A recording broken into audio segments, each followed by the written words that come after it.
new issue featuring an interview with Frances Cobain, who is the daughter of Nirvana frontman Kurt Cobain. He's been in the media recently a lot because there is a new documentary coming out about him that I mentioned a few weeks ago. And in the interview, Frances Cobain opens up about how her personal feelings about her dad. And what's interesting is she said you have a quote that if Kurt, her father, was just another guy who abandoned his family in the worst way, the only difference was that he was famous.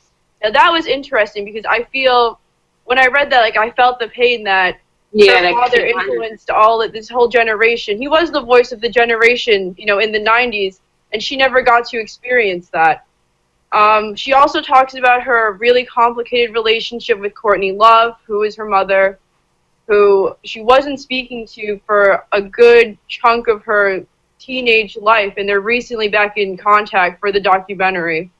What's also interesting is that she mentioned she's not a fan of Nirvana's music. He hates Nirvana. Yeah, that was pretty funny, but I feel also it would be weird if she listened to her, Nirvana religion. Yeah, think about, like, pastors' wives don't like being, preachers' kids don't like being in church every Sunday. It's kind of like they see it every day.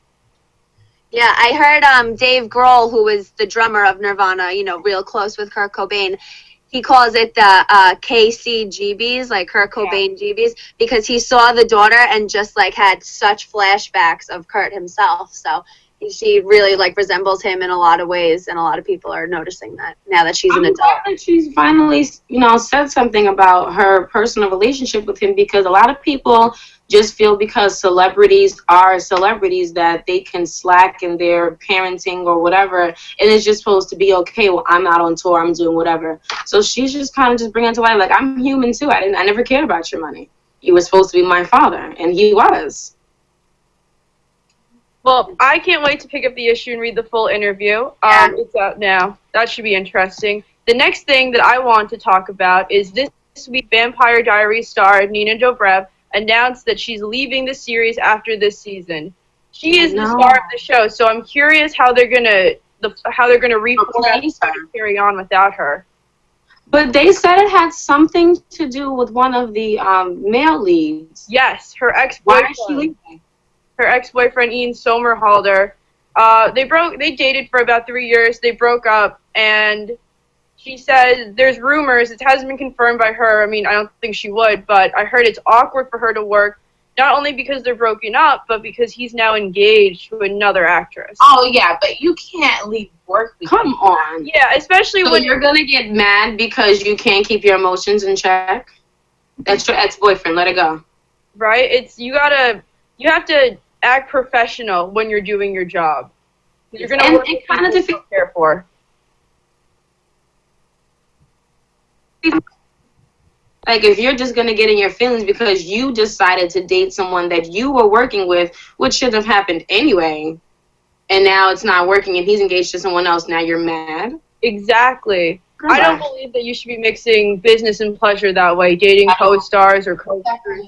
It's just, it never works out well. It happens a lot, though, in the business. A lot. Like, people meet a lot of people on set, and that's why you run into those kind of issues. So. But then you should be responsible enough to be able to deal with those consequences, because not everything is going to work and it's not guaranteed. So if it doesn't, you have to be able to save face and still work and do your job that you were hired for. And as artists, when you're going into this work field and into the entertainment industry, you should be able to use your craft and really be serious about it, where if you don't want those problems, take away all emotions. It's all acting, A lot of people, it's a difference when someone's doing it on purpose, where they might be falling in love with their manager or someone who's helping them. They might feel that connection because they're getting something from them. But some people just fall in love when they're on set with someone because they're like their boyfriend on screen. On camera. It's supposed to be acting. This is not real. Yeah. So the last thing that I wanted to talk about today was this week a private investigator who claims he was hired by David Miscavige, who's the leader of the Church of Scientology, says he was paid $10,000 a week to spy on Miscavige's elderly father who left the church. And it's allegedly Miscavige is worried that the father is going to leak stories about the Scientology and expose the abuse that goes on within the church. Of course, the church is denied even knowing who this guy is. I think this is crazy, and it's interesting that this comes out right after that Scientology documentary aired on HBO. Last week, we were saying, yeah. That's a great job. You know what's crazy?